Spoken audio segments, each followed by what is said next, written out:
Quel bilan de l'année 2022 dans les centres de rétention administrative de France hexagonale et d'outre-mer? C'est l'objet de ce rapport dont on va parler ce matin et qui sort aujourd'hui. Rapport coordonné par 5 associations qui alertent une nouvelle fois, je cite l'introduction du rapport, sur l'utilisation disproportionnée de ces lieux d'enfermement qui servent, on va le rappeler, à retenir les étrangers pour qui l'administration ne reconnaît pas le droit de séjourner sur le territoire français. En Guyane, le CRA, centre de rétention administrative, se situe à Matoury et donc en 2022, un peu plus de 1200 personnes y ont été enfermées. Pour en parler, Pauline Raillet est notre invitée ce matin. Bonjour. Bonjour. Et merci d'avoir accepté notre invitation. Pauline Raillet, vous êtes la responsable régionale, donc rétention au sein de l'association La CIMAD. C'est quoi exactement ce rapport national? À quoi est-ce qu'il sert? Rapport interassociatif, voilà, parce que je l'ai dit, il y a 5 associations finalement qui y ont participé. Tout à fait, c'est un rapport donc interassociatif, comme vous l'avez dit, qui est publié chaque année donc par la CIMAD et les 4 autres associations qui interviennent dans l'ensemble des centres de rétention de France, dans l'Hexagone et en Outre-mer.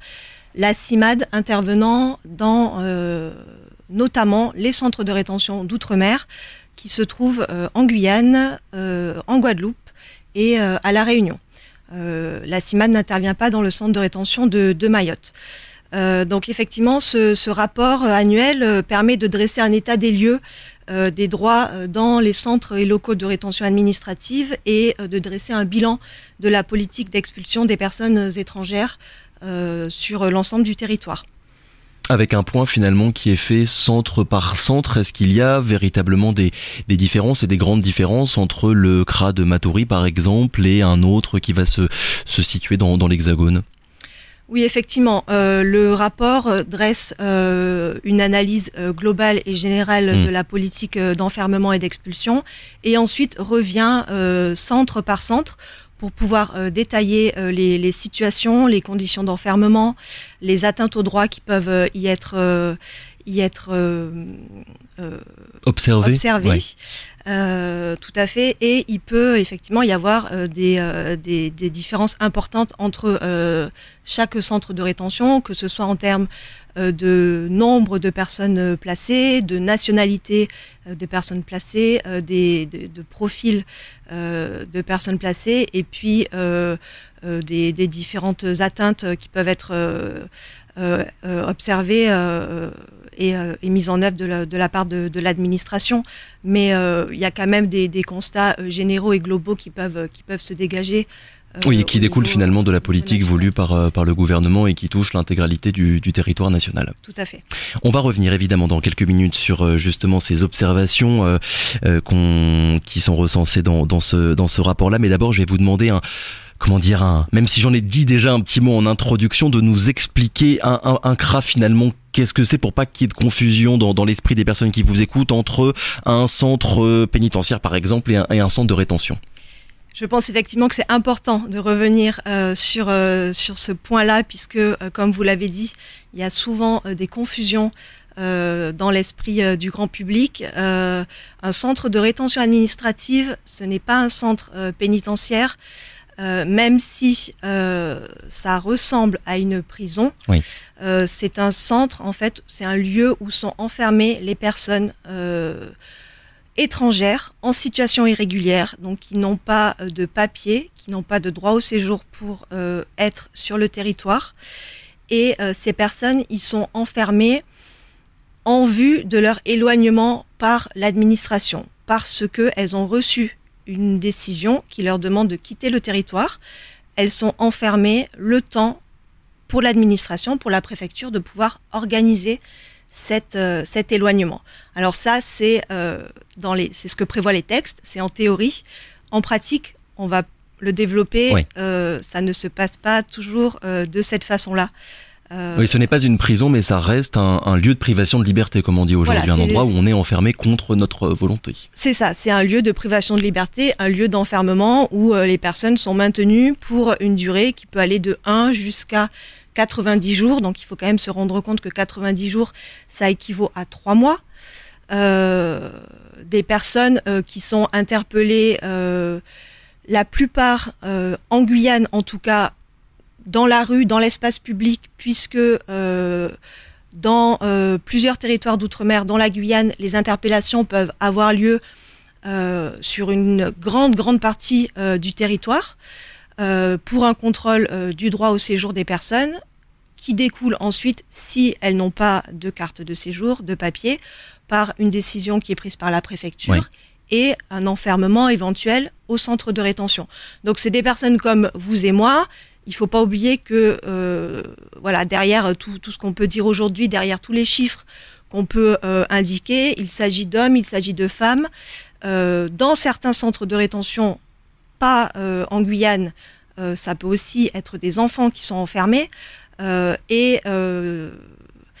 Toutes ces situations, l'enfermement du jour au lendemain a forcément des conséquences importantes, dramatiques sur la situation individuelle, personnelle, familiale, professionnelle de ces personnes. Ouais, donc c'est pour cette raison aussi peut-être que dans ce rapport que j'ai un petit peu parcouru ce matin, il y a des focus, on va dire, un petit peu qui sont faits sur des trajectoires individuelles et personnelles pour essayer de raconter l'histoire d'une personne en particulier, plutôt que de dresser, comme vous le dites à chaque fois, des tendances abstraites, chiffrées, qui peuvent un petit peu faire oublier les situations humaines qui se cachent derrière toutes ces statistiques en quelque sorte.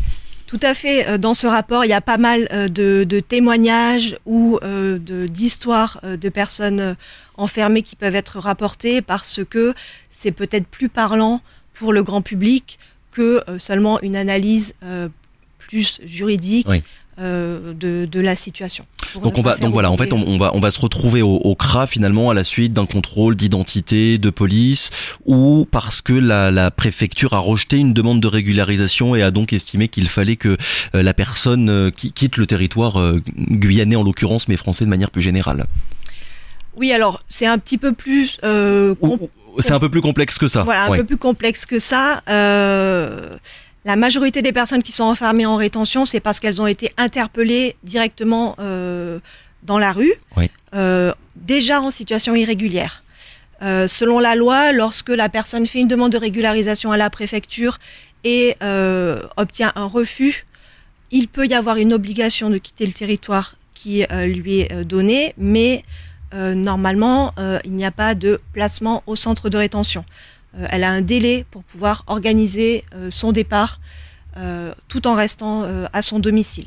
Et donc vous, avec la CIMAD, en tant qu'association qui accompagne les personnes qui sont enfermées, vous êtes amené finalement à pénétrer dans le centre pour les aider dans leur démarche.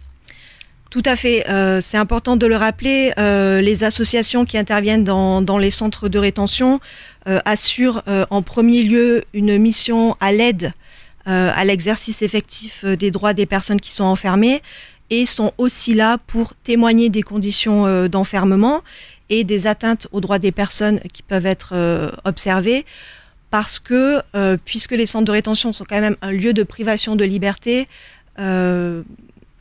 l'entrée, la possibilité d'y entrer, d'y pénétrer est quand même réglementée. Oui, ça se fait pas n'importe comment normalement.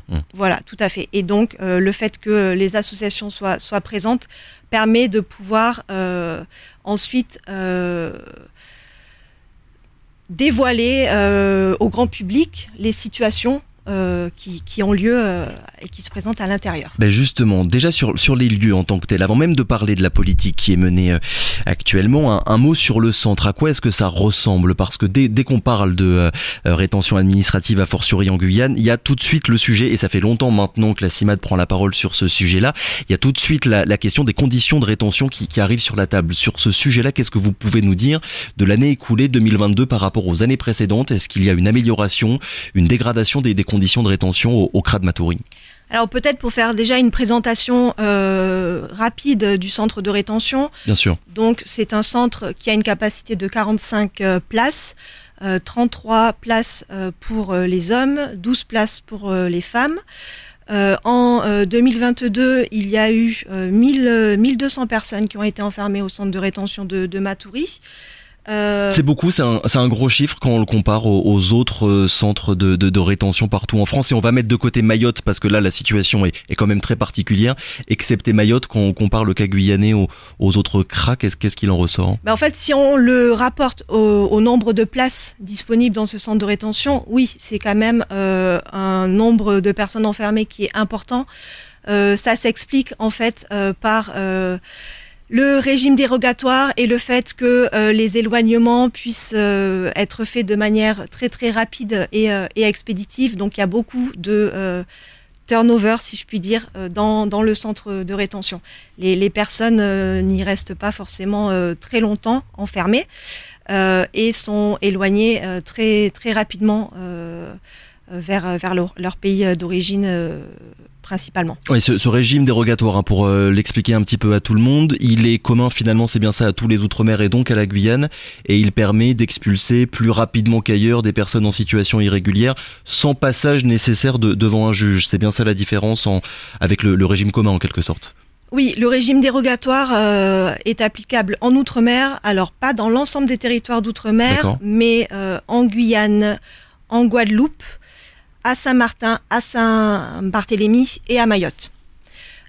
Et donc, comme vous l'avez dit, en fait, ça permet à l'administration d'éloigner les personnes qui sont enfermées de façon très rapide, sans possibilité pour ces personnes de faire vérifier la légalité des mesures d'enfermement et d'éloignement devant un juge. L'administration peut donc éloigner ces personnes avant toute décision, y compris lorsqu'il y a un recours qui a été déposé devant les juridictions et qui est en attente de décision. C'est vraiment une atteinte aux droits des personnes qui n'ont pas la possibilité d'avoir accès à un juge, alors qu'on se rend bien compte dans les chiffres que lorsque les personnes ont accès à un juge, pour 60% d'entre elles, elles sont finalement libérées. Parce que la procédure, les mesures d'éloignement sont jugées irrégulières.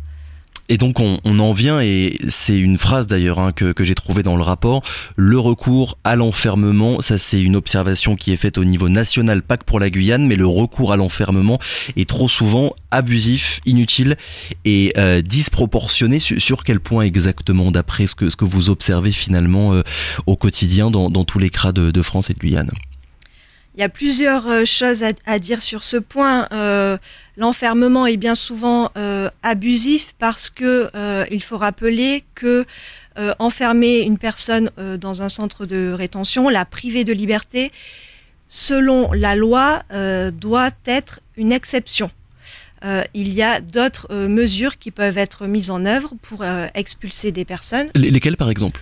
L'assignation à résidence, où la personne est assignée à son domicile dans l'attente de l'exécution, de la réalisation de son éloignement. Donc elle n'est pas privée de liberté, elle est toujours au contact de ses proches, elle peut préparer ses effets personnels en vue d'un éloignement. Donc premièrement, effectivement, l'enfermement doit rester l'exception. On voit bien que dans la réalité, ce n'est pas le cas, puisque de nombreuses personnes sont enfermées, alors qu'au final, il n'y a pas de possibilité de réaliser leur éloignement. Donc c'est clairement un enfermement sans perspective, et donc qui peut être considéré davantage comme une punition, en fait, que mise en œuvre dans le but d'atteindre l'objectif. Et sur ce point-là, je me permets de vous couper, il faut évidemment parler de la situation actuelle des ressortissants haïtiens qui, dans les pourcentages, figurent parmi la nationalité la plus enfermée au CRA de Matoury, et c'est ce que vous me disiez d'ailleurs tout à l'heure, situation particulière parce qu'il n'y a pas, justement, compte tenu de la situation actuelle en Haïti, de perspective pour leur éloignement. Tout à fait, on s'en est bien rendu compte en 2022 où les ressortissants haïtiens sont la première nationalité enfermée au centre de rétention. Plus d'un sur trois tout de même.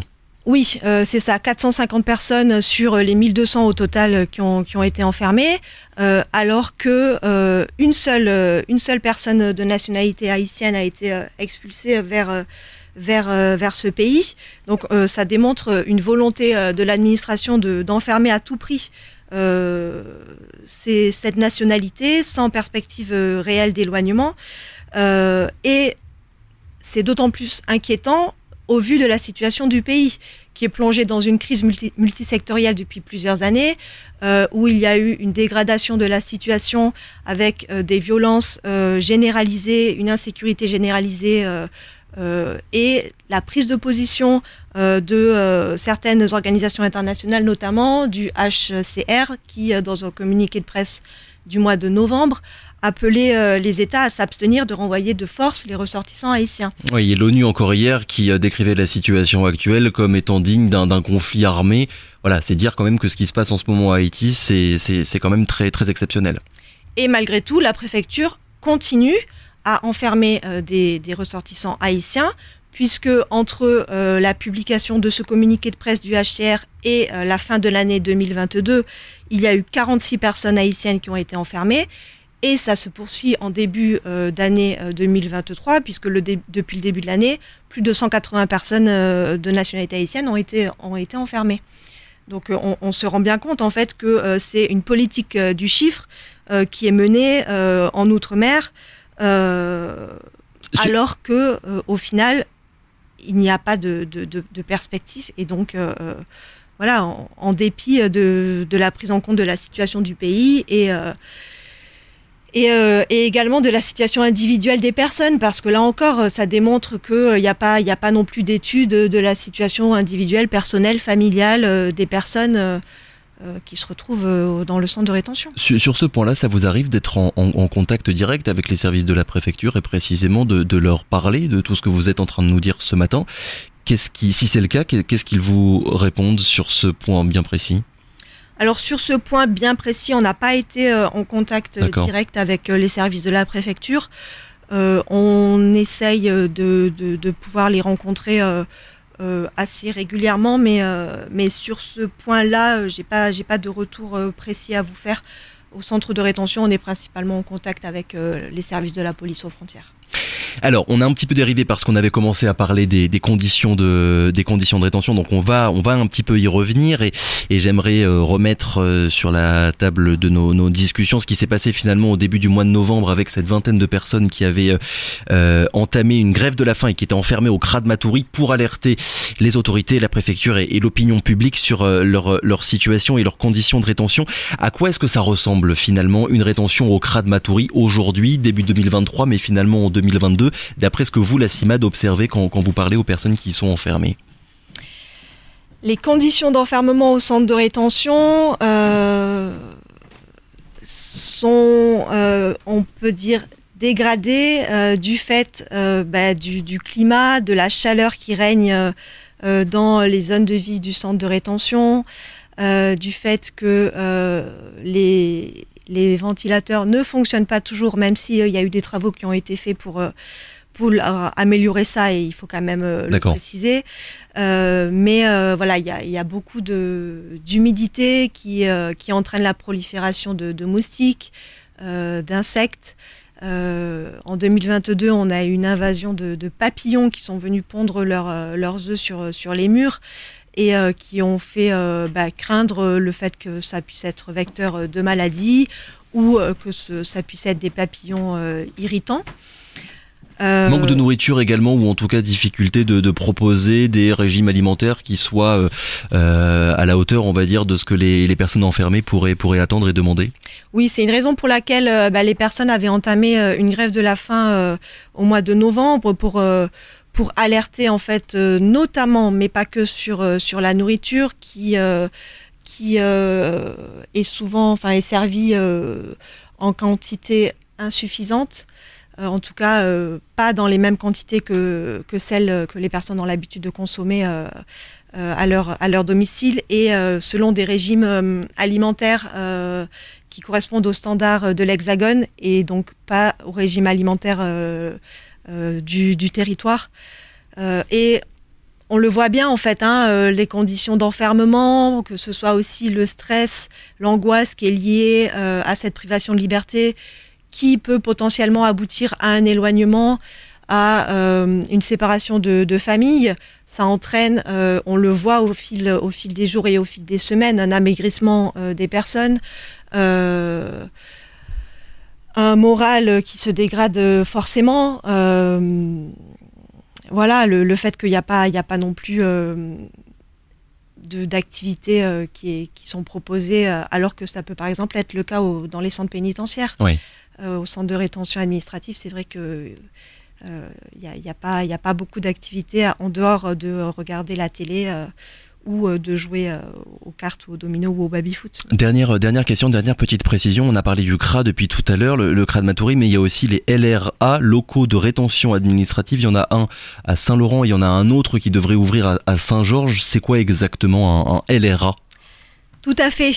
C'est une actualité de l'année 2022 puisque en Guyane, on a vu la réouverture du LRA à Saint-Laurent-du-Maroni. Donc, c'est un local de rétention administrative. En fait, c'est un lieu d'enfermement dans lequel les personnes étrangères peuvent être enfermées pour une courte durée de 48 heures parce que la préfecture leur a notifié une décision d'éloignement.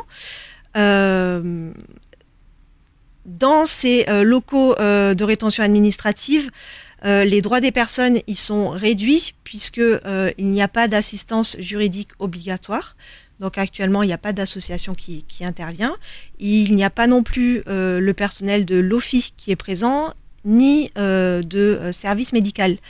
Donc clairement, les personnes y sont enfermées, peuvent éventuellement être éloignées directement sans transfert au centre de rétention et sans avoir pu faire valoir leurs droits avec l'aide des différents acteurs qui peuvent intervenir dans les centres de rétention et également sans possibilité d'avoir accès à un juge. Merci beaucoup Pauline Railly d'avoir été avec nous ce matin. Je le rappelle, donc responsable régional rétention au sein de l'association La Cimade. S'il y a des personnes qui veulent lire peut-être éventuellement le rapport dont on a un petit peu parlé ce matin, ça se trouve facilement sur le site internet de La Cimade. Tout à fait. Il est en ligne depuis ce matin sur le site internet de La Cimade. Donc tout le monde peut le lire. Merci encore en tout cas et très bonne journée à vous.